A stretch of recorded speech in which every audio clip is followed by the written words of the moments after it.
A Deputación Provincial de Pontevedra acolleu un acto de galeguismo empresarial no que participaron representantes de numerosas empresas de diversos sectores económicos de Galicia. A secretaria do Foro Enrique Peinador deu a benvida aos participantes facendo énfase na importancia de que o galego se converta en símbolo non só de identidade, senón tamén de dinamismo e competitividade no ámbito empresarial. É para min un placer darlle a benvida a este acto que celebramos hoxe no corazón da Deputación Provincial de Pontevedra, coa colaboración inestimable de quen apoia con firmeza a nosa cultura e a nosa identidade. Esta xuntanza convídanos a reflexionar e traballar sobre un obxectivo común: impulsar o uso do galego no tecido empresarial, unha meta que reforza a nosa lingua e a proxecta cara ao futuro con máis forza e vitalidade. O acto de hoxe non quere ser só un espazo de reflexión, senón unha chamada a integrar de xeito activo o noso idioma no mundo dos negocios, na innovación e nas novas formas de traballar, porque o futuro do galego está nas nosas mans, e garantir o seu lugar no ámbito empresarial é fundamental para asegurar a súa presenza en todos os eidos da vida. Hai xa 20 anos, o Parlamento de Galicia aprobou por unanimidade o Plan Xeral de Normalización Lingüística, un proxecto ambicioso que recoñecía a importancia do galego en todas as facetas da sociedade. Ese plan non solamente nos recorda que calquera persoa debe poder vivir plenamente en galego, senón que tamén sentou as bases para que o noso idioma fose unha lingua de futuro, con espazo propio no mundo dos negocios e nas dinámicas económicas globais. Hoxe queremos ir moito máis alá desa visión inicial. Queremos que o galego sexa non só unha lingua de uso cotiá, senón tamén unha lingua que nos represente e que represente o dinamismo empresarial, a innovación e a competitividade. As nosas empresas son parte de nós e o galego debe ser un activo que as faga máis fortes, máis próximas e moito máis conectadas coas nosas raíces. O presidente do Foro Enrique Peinador referiuse ás moitas maneiras que existen de contribuir á galeguización do país, insistindo na necesidade de amplificar o discurso entre a economía e a identidade. Somos conscientes de que a súa participación non é doada nun contexto empresarial tan competitivo e exixente, polo que a súa asistencia é aínda moito máis valorada. Quero agradecerlle, como dixen ao comezo, a colaboración ao señor presidente da Deputación de Pontevedra, que non escatimou esforzos para poñer a nosa disposición os recursos necesarios para facer posible esta xornada de galeguización empresarial. Existen moitas formas de contribuir á galeguización do país, pero faltaba un discurso entre a economía e a identidade, e aí é onde aparece o Foro Enrique Peinador para artellar a súa estrategia. Sabemos que históricamente o empresariado mosou certas reticencias á hora de adoptar e defender os valores patrimoniais da identidade galega. Compría, polo tanto, incidir nese sector socioeconómico para recabar adhesións que abrisen novos camiños, que fixesen posible a converxencia para fomentar algo fundamental, que é a cohesión social, ao tempo que impulsar o desenvolvemento económico sostible nunha lingua. A galeguidade empresarial é unha necesidade urxente para asegurar o noso futuro como país. As empresas teñen o poder de ser actores fundamentais nesta transformación, de liderar un proceso que fortaleza as nosas raíces e que nos proxete con orgullo cara ao mundo. Por iso, e tal como acabamos de escoitar e ver neste documental, non podemos pasar por alto aqueles empresarios pioneiros que contra vento e marea abrazaron a galeguidade nas súas iniciativas empresariais, demostrando que é posible integrar os valores culturais de Galicia en proxectos económicos de éxito, a pesar das adversidades políticas e sociais do seu tempo, e que souberon tamén defender e proxectar a identidade galega dende os respectivos ámbitos empresariais. Este é o legado que temos que reivindicar hoxe. É hora de que o empresariado galego tome o relevo de que as empresas se convertan en auténticos embaixadores da nosa cultura, da nosa lingua e dos nosos valores. A galeguidade empresarial é un acto de progreso. Debemos apostar decididamente pola incorporación do galego no día a día das nosas empresas, non só como un acto de identidade, senón como un valor engadido que nos diferencia e nos fortalece nos mercados globais, ao tempo que neste exercicio de galeguidade consciente estaremos recoñecendo unha legislación que o Parlamento de Galicia promulgou xa desde hai moitos anos. O Estatuto de Autonomía, a Lei de Normalización Lingüística, a Lei do Estatuto dos Consumidores e Usuarios, que son as bases imprescindibles para entender unha economía integrada no conxunto do país e evitarmos este esgazamento que realmente se dá e que temos que superar. Hai unha parte do país, estou a falar do ensino, estou a falar dos axentes culturais, que teñen a lingua e a defensa da cultura galega como un denominador común. E, sen embargo, a empresa obvia esa realidade, esa legislación e actúan como se estiveran noutro país onde non hai unha lingua, unha cultura e un patrimonio que defender e na que inspirarse para elaborar estrategias capaces de chegaren aos consumidores, estrategias capaces de crear a cohesión social. Refírome agora mesmo aos dereitos lingüísticos que teñen os traballadores para non centrarnos únicamente nos produtos de consumo. As grandes empresas neste país que teñen unha presenza social moi grande na vida dos galegos, teñen que utilizar o galego. Estou falando das empresas suministradoras de enerxía eléctrica, dos servizos de auga, e de outros tipos de bens que afectan as familias. Hai empresas que xa o fan. Hai empresas como Repsol, hai empresas como a Caixa Rural Galega, a banca, que está facendo publicidade e utiliza o galego, Traxa, a Singenta, que aquí se falou, e, obviamente, de aquelas outras empresas que como a Qualia, teñen un papel importantísimo na relación cos seus clientes, que son os máis dos cidadáns das grandes cidades. A representante de Navantia falou sobre os pasos que están a dar cara á galeguización, subliñando que a defensa da lingua galega é un compromiso permanente e constante na empresa. Somos certamente un foro diverso, non? Diría eu. Diverso, bueno, espero que interesante. E, desde logo, vexo aquí moito poder para artellar iniciativas, non? Iniciativas con un obxectivo, vamos a decir, común, que é a defensa, desde logo, do noso idioma, da nosa lingua. Esta defensa, penso eu que hai que facela a través do que eu chamaría unha visibilidade corporativa. Digo isto porque, en realidade, a visibilidade do galego nas empresas, por exemplo, Navantia, que era a antigua Bazán, a antigua Astano, estaba nos traballadores, sempre estuvo aí. Sempre nomeamos as ferramentas, os procesos, o compañerismo, as cousas do día a día, non? Pero, sin embargo, cando subimos un pouco máis arriba, pois iso é máis difícil de facer.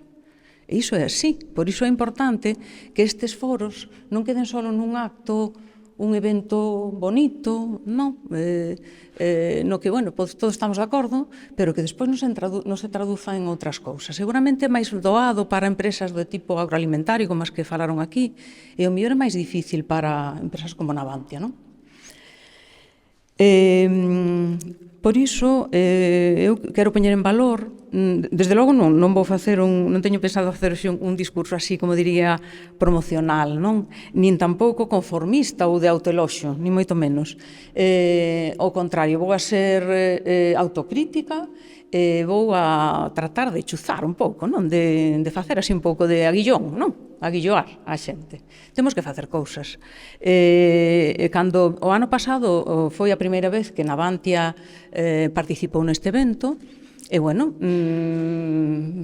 o compromiso, penso eu, que ao mellor non conseguimos facer moitísimas cousas, algunha iniciativa así que volas explicarei, pero sí que conseguimos unha idea de compromiso que permanezca no tempo, que se asente, vale? Que é tamén importante. Bueno, decir que este concepto de permanencia, de consolidación no futuro é o que vamos a tratar de facer en Navantia.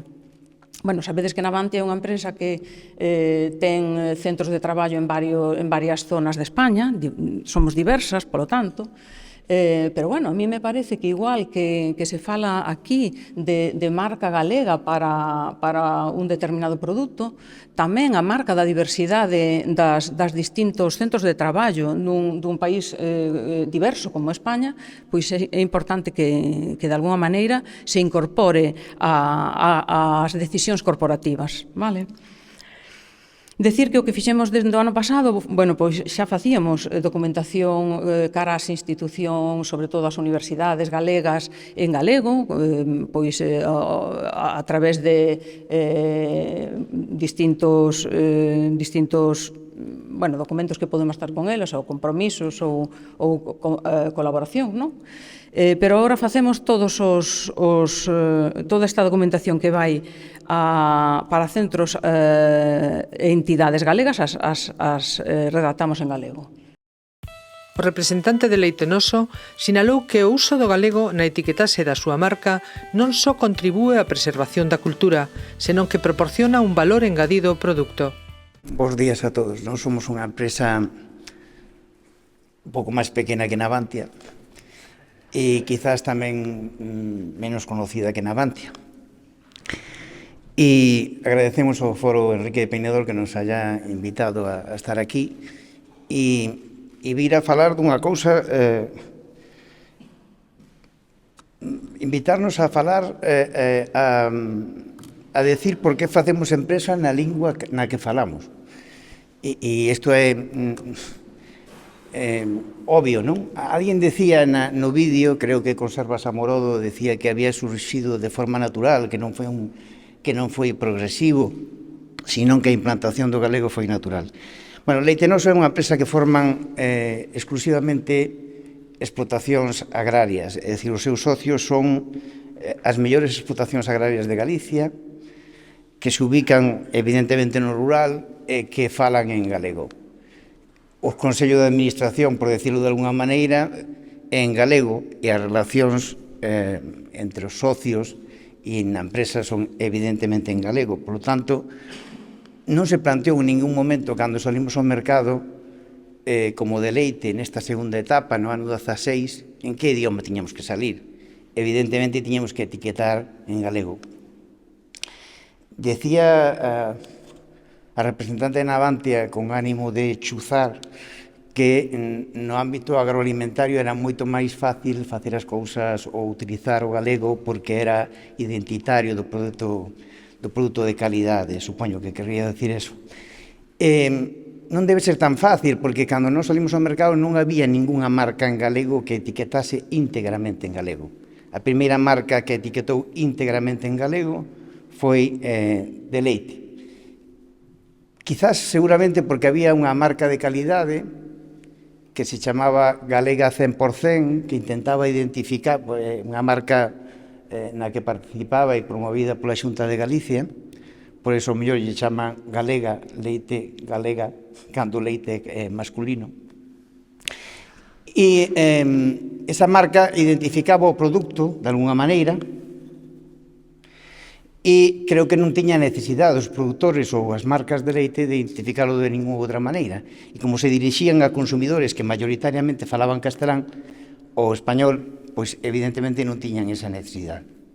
Nos fixémoslo de forma natural porque creíamos que evidentemente tiñamos unha obligación con Galicia non só polo simple de utilizar a lingua galega, sino que evidentemente se nos poñemos en valor que o noso produto tiña máis valor porque era galego, tiñamos a obligación evidentemente de falar galego e de utilizar o galego. Solo tuvemos unha dúda na nosa fe no galeguismo, que foi que foi cando sacamos a Leita 2. Teño a esperanza de que ustedes, cando sayan, busquen no teléfono que é o Leita 2, e desa maneira, pois, este acto valdrános tamén a nos para publicitarnos. Leita 2 somos a única marca en España que fai Leita 2, e non só eso, senón somos a única marca en Europa que fai Leita 2. E iso faise innovando desde o sector productor. Claro, isto está moi ben, pero hai que vender leite e hai que explicarlo aos consumidores. E os consumidores maioritariamente están en zonas urbanas en Galicia e no resto do Estado o galego entendeno con dificultades. E sí que houve unha dúda no sentido de decir, bueno, etiquetamos agora por resto do Estado en español, e a contestación da xente do noso Consello de Administración, formado por galegos, foi evidentemente que o debíamos seguir facendo en galego. No acto asinouse a declaración de Pontevedra por parte do Foro Peinador, a Xunta de Galicia e da Deputación Provincial, un relatorio de principios para promover a galeguización empresarial, convidando a todas as empresas presentes a participar activamente na súa implementación.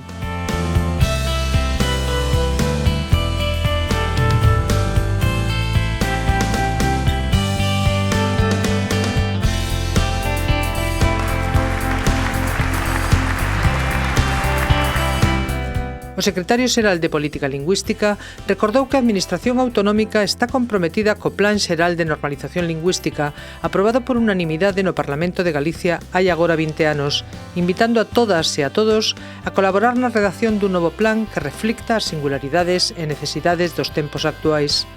Promover o galego no ámbito empresarial, no ámbito socioeconómico, como digo, é sempre unha tarefa non fácil. Calquera lingua que intentemos inducir un cambio, inducir un impulso nela, non é fácil, temos que deseñalo, temos que pensalo, temos que... E disso sabemos moito dentro das institucións que nos tocan facer, da Xunta de Galicia, nomeadamente, porque temos directamente esa competencia, pero dende calquera outro poder público relacionado con calquera país ou comunidade autónoma que teña unha lingua cooficial ou que teña varias linguas.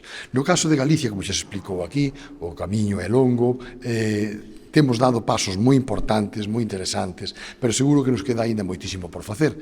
Nese sentido é, pois, unha gran ledicia atopar que empresas vos incorporades hoxe, como é o caso de Navantia, quería agradecer a Isabel a súa magnífica exposición, tamén vexo por aí a Repsol, outras empresas que hoxe vos incorporades de novo, a carón doutras que levan pois moito tempo traballando, como algunhas das que apareceron no vídeo e a maior parte das que estades hoxe aquí.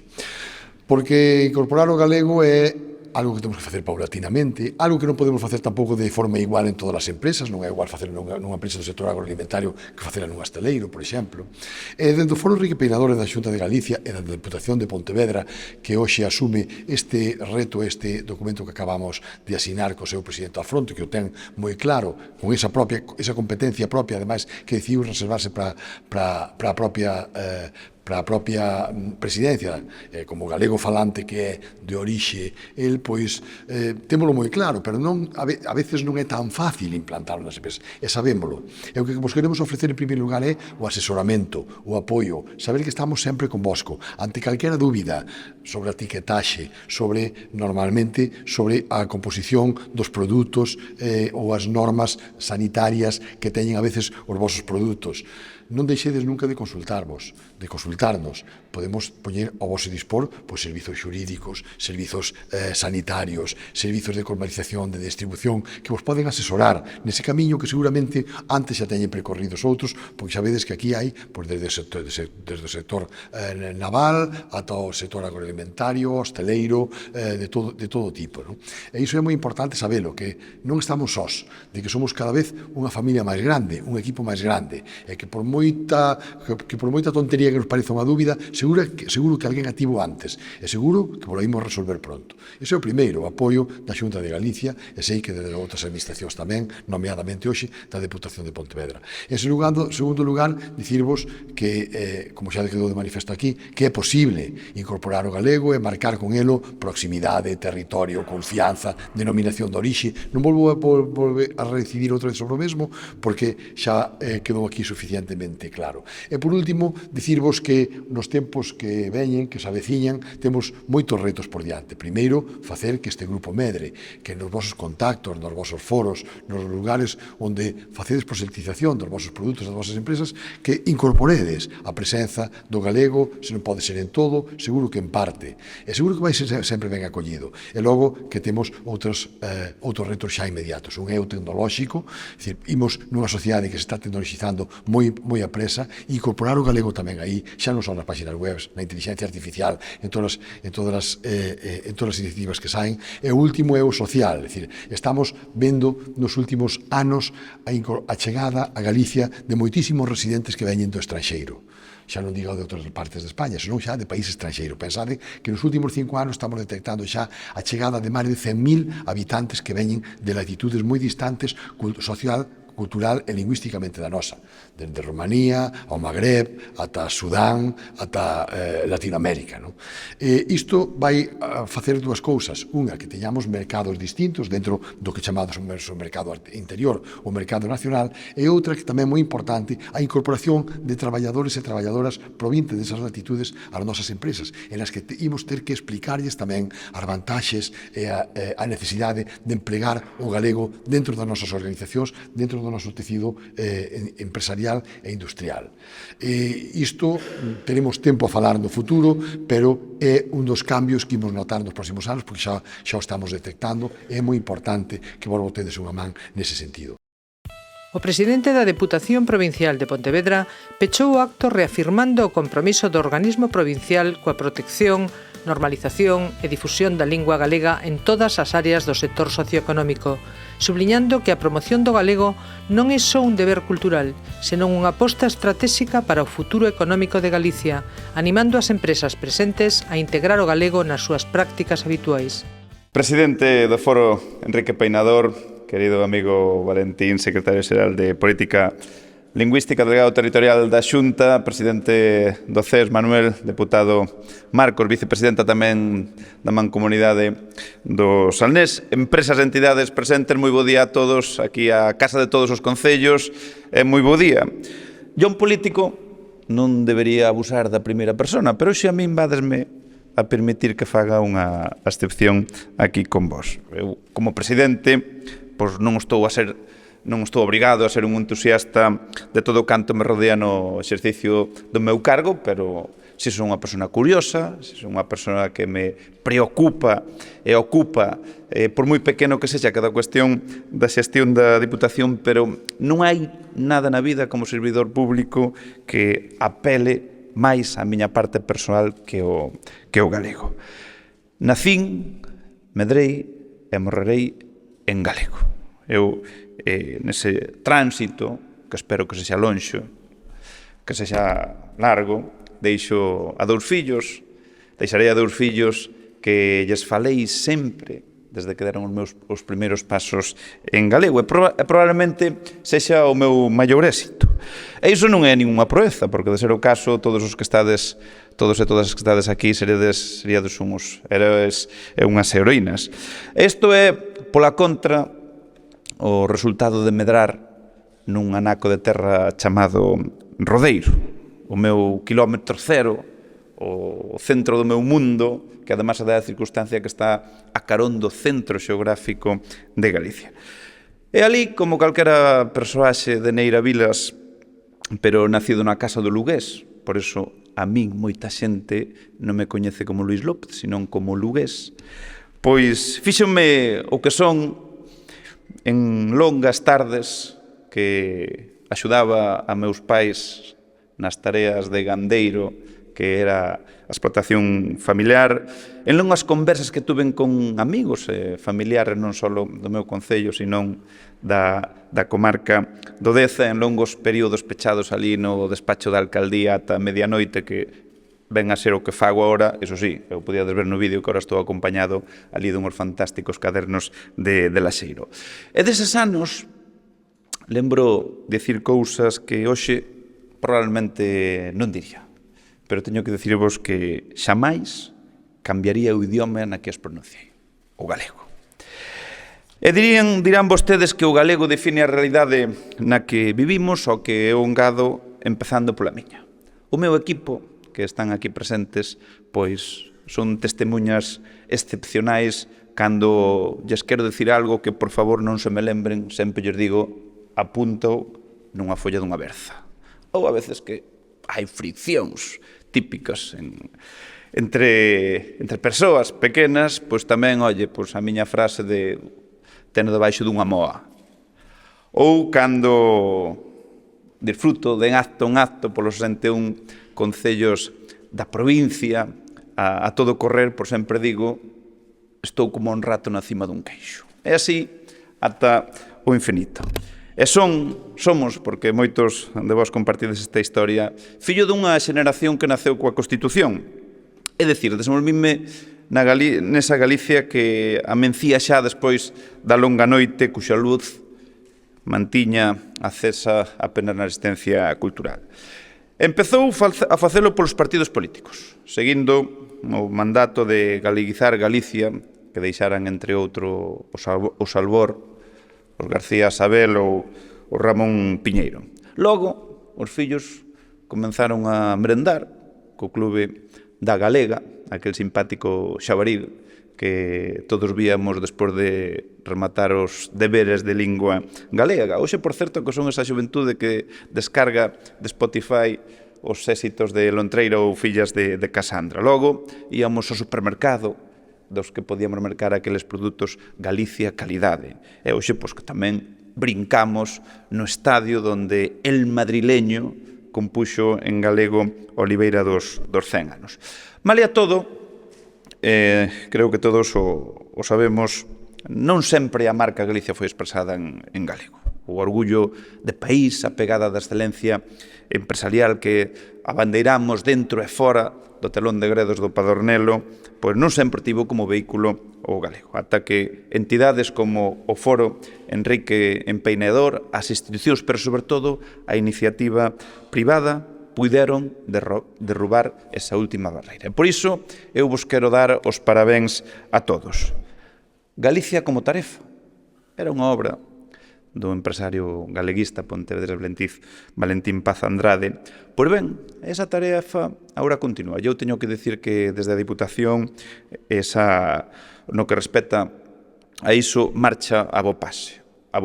Non é xa só que nos comuniquemos os 365 días do ano, as 24 horas do día en galego, senón que, como decía no vídeo, pois o Servicio de Normalización Lingüística quixen que dependera directamente de Presidencia, repartimos 200.000 euros para os concellos para reforzar esos servicios de normalización, como tamén apoiamos a 35 municipios dos 61 para as súas actividades de fomento do galego con 150.000 euros e, por suposto, seguimos tramitando axudas a entidades en fins de lucros para que realicen actividades igualmente en galego. E por non falar do apoio directo ás editoriais, a todas as asociacións, colectivos culturais, proxectos en galego e a produción de audiovisuais, que mesmo a semana pasada asistín aquí a rodaxe de Castelao antes que a nosa, tamén apoio a todas as iniciativas de todo tipo, por suposto, galego. E sen ir máis lonxe, por poñer exemplos recentes, estamos a punto de suscribir convenios con Correlingua e a colaboración coa Asociación Psicopedagóxica Galega. E son todos eles feitos de presente, pero que se acompañan con compromiso de futuro. E por iso asinamos esta declaración da man da Xunta de Galicia e do Foro Enrique Peinador. É por iso que podedes ter a garantía que nesta Diputación fomentaremos unha vida galego para quen o desexe. E aquí tedes un aliado. Moitas grazas a todos.